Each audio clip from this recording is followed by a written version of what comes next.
At yan na mga kakonsi, oh. Putol na yung mga sanga ng talisay. Ayan.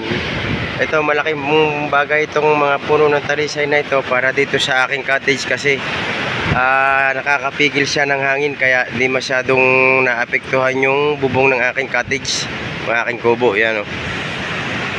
At ito, yan. Tambay na yung basura dito sa loob. Yan, oh.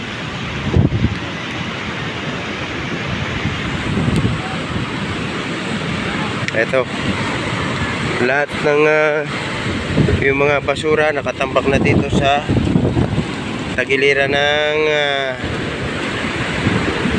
ayan, oh, nasira na yung kwan, yung bakod, oh.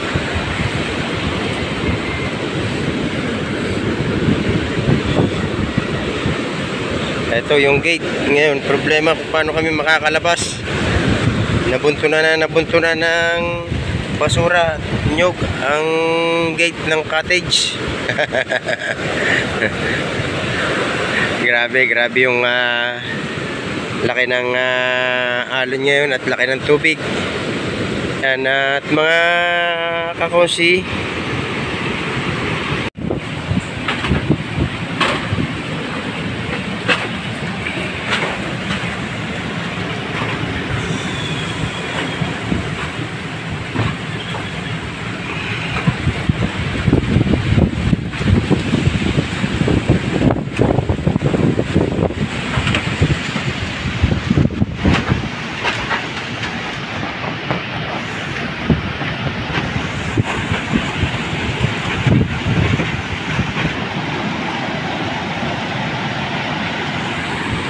ganyan po kalaki yung tubig ng dagat ngayon. Talagang super high tide, tapos sobrang lalaki ng alon kaya yan, pasok na dito sa loob ng aking cottage.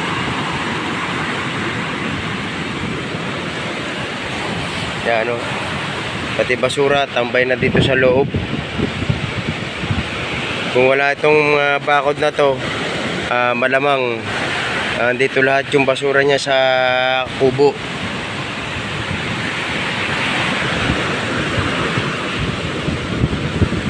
Yan, ganyan kalaki yung alon dito ngayon, oh. Ayan, oh.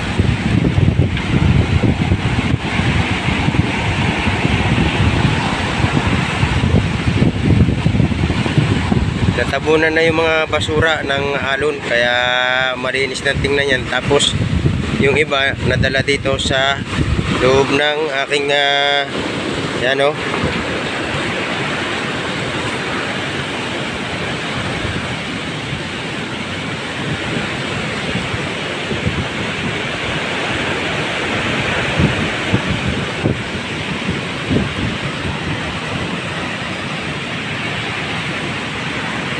Yan, tambay na yung tubig ng dagat. At yan ay lampas doon hanggang doon sa likod niyang kubo na yan. Ganyan kalaki yung alon ngayon. Ganito ang sitwasyon ngayon dito sa Bukana. Na mga kakosi, sa pulsa mula nung gawin ko itong cottage na ito.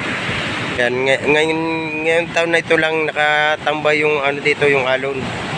Yung hindi naman mismong alon yung nakatambay dito, kundi yung lang ng alon, yung salida. Pasok na ang tubig. So, maya naman maglo-low tide na yan. Ang oras natin ngayon ay 12:30. Siguro mga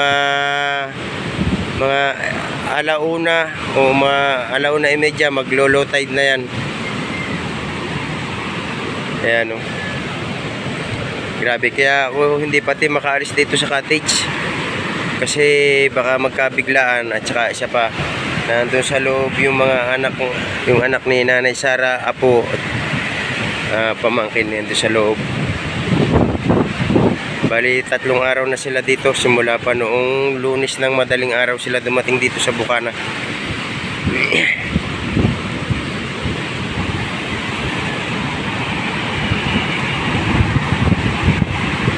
Mga kakosi, kami namang mga taga rito, di na kami nababago sa ganyang panahon.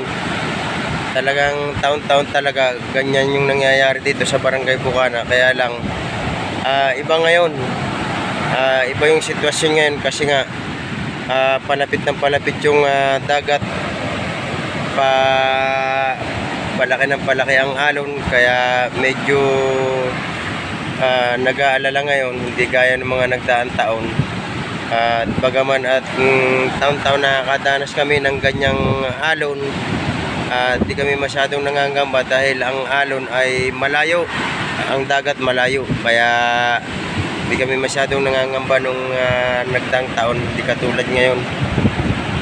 Yan, at unang-una itong mga panghanap buhay namin, yung mga bangka, kung ito ay magtutuloy-tuloy mga 2 araw o 3 araw pa, itong mga bangka namin na ito, yan, mga bangka na yan, hindi malaman kung saan dadalhin yan kasi mga sagad na. Doon sa lugar na yon wala na, hanggang Kalooban puro bangka na yan.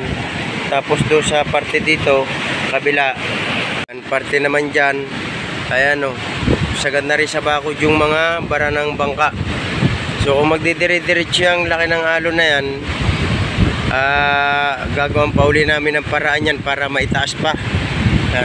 Ang the best na lang na gawin dyan, tatanggalin yung mga kawayan na yan, yung katig o yung batangan na yan, tanggal na yan para lamang maipasok doon sa kalooban. Yan ang sitwasyon ngayon dito sa Bukana.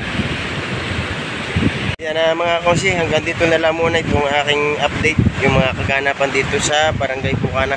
At yan nga, gaya ng sabi ko, kailangan batayan itong panahon dahil